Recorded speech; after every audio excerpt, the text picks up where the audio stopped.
Bali dan Buleleng pada khususnya memasuki musim hujan.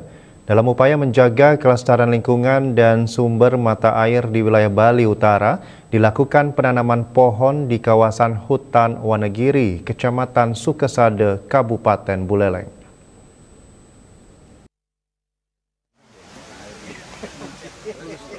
Di tengah meningkatnya kebutuhan air baku dan ancaman kerusakan lingkungan, perusahaan daerah air minum Sebali menegaskan pentingnya gerakan penghijauan sebagai salah satu langkah preventif menjaga debit air di daerah Ulu.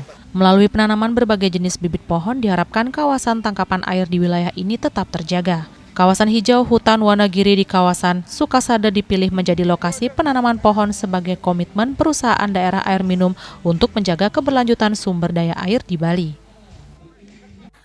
Hutan Desa Wanegiri itu merupakan hulunya dari sumber-sumber air yang ada di bawahnya.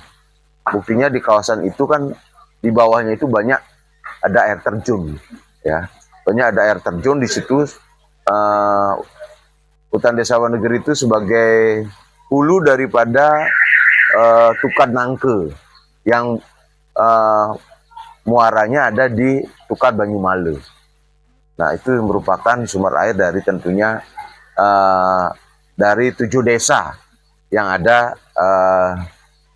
dari jalur sepanjang sungai daripada Tukat Nangke itu. Made Lestariana menambahkan selain pemerintah kabupaten, warga setempat juga turut berpartisipasi menanam pohon di sekitar sumber-sumber mata air terdekat agar tetap terjaga meskipun dalam kondisi kemarau. Panen, luar biasa. Yasri Yuli, Bali TV.